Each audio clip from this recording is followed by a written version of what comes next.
and welcome back to another episode of the MD Investor, the channel where we're talking about personal finance. You guys know what's going on, right? We're going to get right into it. It's been about maybe 2 weeks since Russia invaded its neighbor, Ukraine. And obviously, it's been a very horrific thing. We see the footage from the television of bombs and burnt out buildings and people being injured and the death and people being turned into refugees overnight, going into their neighboring countries for safety. And definitely our hearts and our prayers and our thoughts go out to the affected. But there's also other effects. It also brings a lot of volatility in the stock market. We're a financial channel. That's what we talk about. So there has been lots of volatility in the stock market because of uncertainty of what's going to happen, especially when it comes pertaining to like the price of gas and oil, right? Because Russia is one of the biggest producers of oil.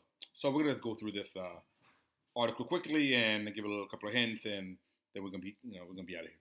If it's your first time, welcome. We talk about personal finance. If you're a regular, you know what we do. Educating ourselves so we can break the cycle of generational poverty.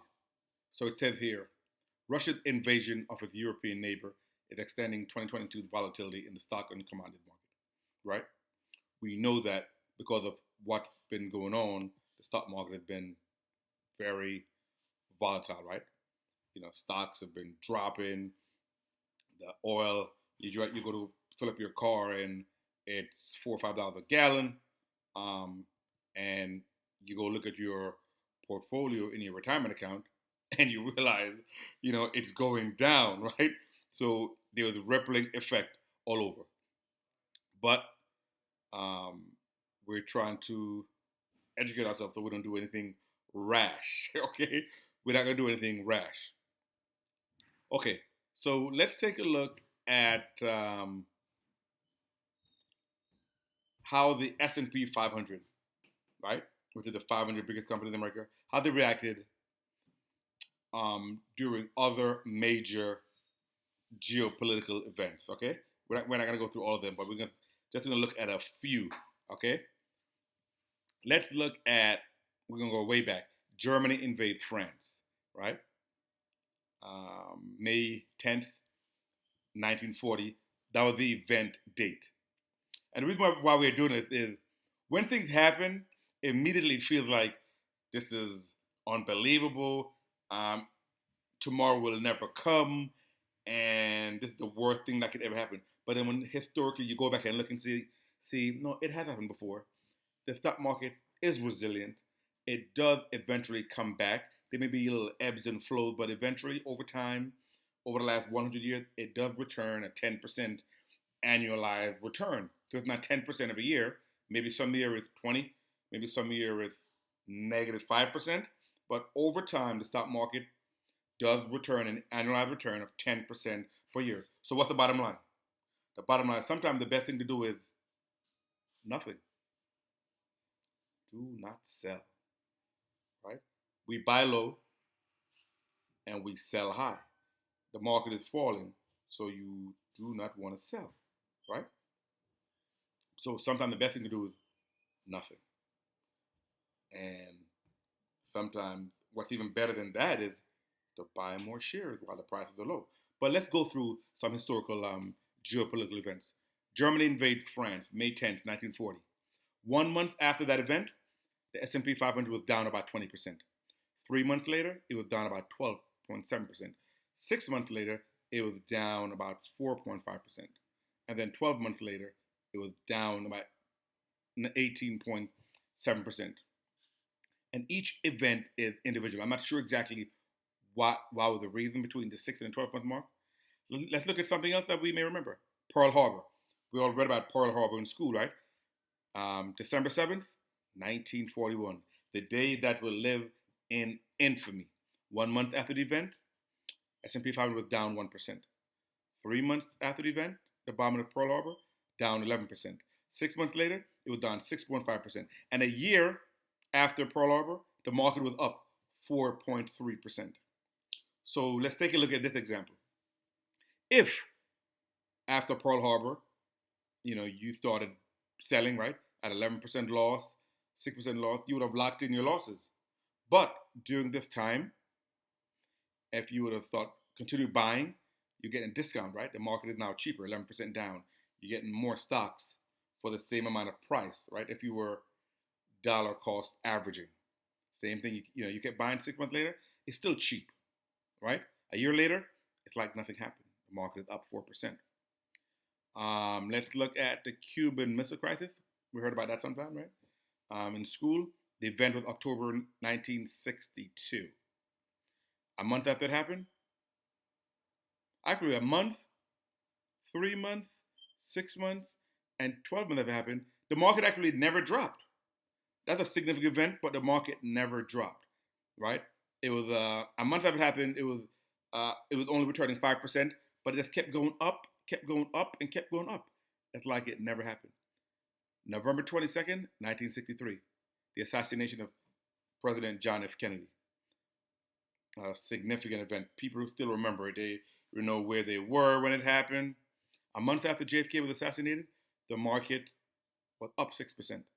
If you look going across, the market never dropped after JFK was assassinated. So a month after, it was up 6.8%. 3 months later, it was up about 12%. 6 months later, up about 15%. And a year later, it was up about 23%. The market never dropped. And that was a significant event, right? Assassination of a president. Let's look at the bombing at the Munich Olympics, right? Now the 1972, September 5th. A month after it happened, the market was down 1%. 3 months later, the market was up 5.7%. 6 months later, the market was up 2.3%. A year later, the market was down 5.8%. So again, we're looking at different events. We're not going to go through all of them, but we're just looking and see that the market is resilient. Significant things are happening. Presidents are being assassinated. We're being bombed. And you see the market sometimes take a hit, but then it eventually recovers. So do not lose your nerve. Have confidence. Keep buying. Okay? Do not sell. Okay, let's look at Nixon. Remember, Nixon resigned. Remember that? You're right. He was standing on the plane, walking up the stairs, and then he gave this peace sign, right? Nixon resigned August 9th, 1974. And if you think about it, we don't really get presidents resigning, right? They don't. So this is pretty unusual. He resigned. A month after it happened, the market was down 14%, which you would expect, right? Who's coming on? What's going to happen? 3 months later, the market was down 7%. 6 months later, the market was down 2.8%. And a year after he resigned, the market was up 6%. So people who would have sold, said, "Oh my goodness, the president, is resigning, the government is going upside down, I don't know what's going on," and they sold, they would have lost because they're selling as the market is dropping. People who use it as an opportunity to start buying world-class companies in the S&P 500. That's what you're buying when you're buying the index, right? So like ticker symbol VOO, right? That's the Vanguard S&P 500 index fund, right? S&P 500 index fund, VOO. Or you're buying VTSAX, which is the Vanguard's total stock market, or the ETF version of those. For the S&P 500, it would be VOO, and then for the total stock market, it'd be VTI. I mean, you're getting a great world-class company at a discount. What's in the S&P 500? I mean, all the big names: Home Depot, McDonald's, Pfizer. All the different categories. You're getting them at a discount, right? It doesn't happen all the time, okay? And let me just say this. in every other aspect of life, right? When there's a sale on cars and they're cheaper than normal, or there's a sale on flat screen TV, people run out there and say, "Oh my goodness, I'm gonna load up." Only in the investing world, only in the stock market, do people when there's a sale, you call it, they freak out. Okay, let's look at again at something else. Let's look at in 1987, the stock market crash, October 9th, 19th, 1987. Actually, the market never actually turned negative. It still remained the whole time. It remained positive. Remember when Iraq invaded Kuwait for their oil, right? Saddam Hussein, October 2nd, August 2nd, 1990. A month after, the market was down 8%. 3 months later, it was down 13.5%. 6 months later, it was down only 2%. And 12 months later, it was actually up 10%. The market is going to recover. Let's scroll down on the London subway bombing. That was in 2005, July 5th. The market actually never turned negative. Okay? Lehman Brothers collapsed. Remember that, right? September 15th, 2008. The market was down 16%. A month later, 26%. 3 months later, 34%. 6 months later, and 11.7% a year later. So the market was down for pretty much a year later. But those are opportunities to continue to invest because your money will go further, right? When the market goes back up, your money will not go as further. Okay. The only problem in the when the market goes down is if you're about to retire. If you can retire and you're gonna sell, then that's gonna be a bad time. That's why you want to have a little extra money, like in cash reserves, where you can live off and don't have to sell your investments during a downtime. Okay, let's wrap this up. Let's look at 9/11, U.S. terrorist attack, September 11th, 2001. We all remember that, right? A month after, the market was only down a very small amount, 0.2%. 3 months later, the market was up 2.5%. Right? A terrorist attack knocked out the World Trade Center, and a month later, the market is pretty much like even or neutral. 3 months later, the market is up 2.5%. 6 months later, the market was like 6.7% positive. A year later, it was down about 18%. We just went through the pandemic, right? The market dropped in March of 2020. We remember that, right? And then you saw how eventually we just kind of gradually came out of it, right?